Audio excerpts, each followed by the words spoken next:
Richard Gomez, posibleng maharap di umano sa ethics complaint. Panoorin po natin.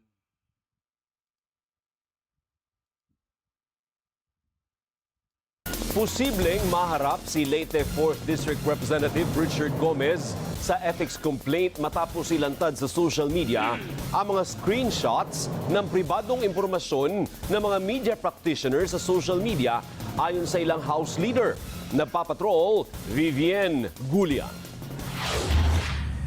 Sinira ng rumaragasang baha nitong Lunes ang bahagi ng flood control structure na ito sa Barangay Riverside, Matagob, Leyte. Deretsahang iniugnay ni Matagob Mayor Bernie Tacoy ang naturang proyekto sa congressman ng distrito. Almost done na. Ito yung bumagsak. Lahat ng mga proyekto ng DPWH actually ay walang coordination at walang consultation dito sa local government. Pundo to ng ating ng congressman ng 4th District, pundo ni Congressman Richard Gomez. Hiningi ng ilang media organizations ang panig ni Leyte 4th District Representative Richard Gomez kaugnay nito. Pero imbis na sagutin, inilabas ng kongresista sa isang social media post Huwebes ng gabi ang screenshots ng mga mensahe nila sa kanya. Kita ang buong pangalan at contact number ng mga journalist at nagtatrabaho sa newsroom. Sa kanyang post, pinuna ni Gomez ang umano'y pagkakahawig ng tanong ng news agencies. Pahiwatig aniyang may kumukumpas at ginastusan ng tinawag niyang media spin. Pumalag ang National Union of Journalists of the Philippines sa paratang ni Gomez. Giit ng NUJP, bahagi ng trabaho ng mga mamamahayag na hingi ng kanyang panig sa issue. Bakit naman kasi ayaw mo pang sagutin, Goma? Proyekto mo naman daw yan. Pabor pa aniya ito sa kanya dahil sa pagkakataong masagot niya ang mga alegasyong laban sa kanya.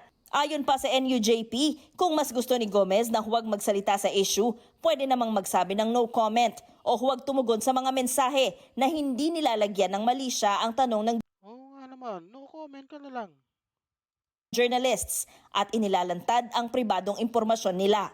Naniniwala ang grupo na posibleng paglabag ito sa data privacy at inilalagay ang media practitioners sa panganib ng fraud o harassment. Binatikos din ni UP Diliman Journalism Professor Danilo Araw ang naging aksyon ni Gomez. There's a difference between news gathering and media spin.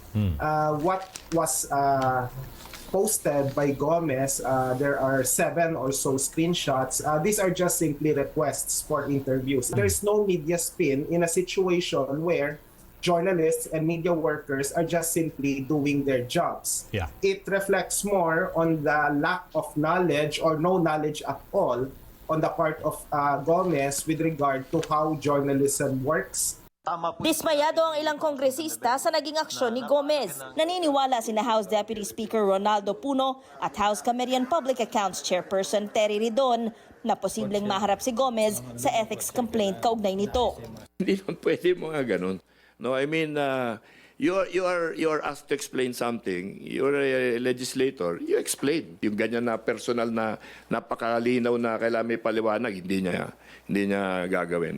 That's and then if you you compound the issue by insulting people, no, hindi maganda talaga 'yon. No, I think, the ethics committee should brought into that. I think the journalists have a reason to actually consider po whether there's a privacy violation done against them. Kasi ang totoo naman ho, yung pong mga numero po ng mga tao. Kasi ang totoo naman, yung pong mga numero ng mga tao ay nailabas. Pangalawa, yung mga pangalan po nila nailabas. Pangatlo, yung pong mensahe po nila ay nailabas. Pangalawa, yung mga pangalan po nila nailabas. Pangatlo, yung pong mensahe po nila ay nailabas. Paalala ni Ridon, dapat irespeto ang trabaho ng mga mamamahayag. Kasama rin aniya sa trabaho ng mga opisyal ng gobyerno ang magbigay ng direktang tugon sa mga tanong kaugnay ng trabaho. Hihingi ng House Infra Committee sa DPWH ang report kaugnay ng nasirang flood control project sa Leyte at pag-aaralan kung pwede itong isama sa investigasyon ng komite. Sinikap ng ABS-CBN News na kunin ang panig ni Gomez pero hindi pa siya nagbibigay ng tugon. Vivienne Gulia, ABS-CBN News.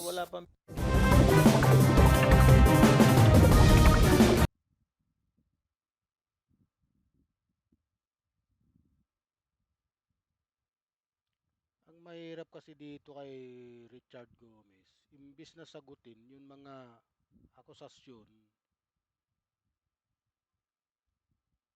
kung ano-ano pang sinasabi mo. Oh, congressman ka eh. Proyekto mo yun. Kailangan mong sagutin. O di maharap pa tuloy sa ethics complaint. Wala ka sa buhay mo.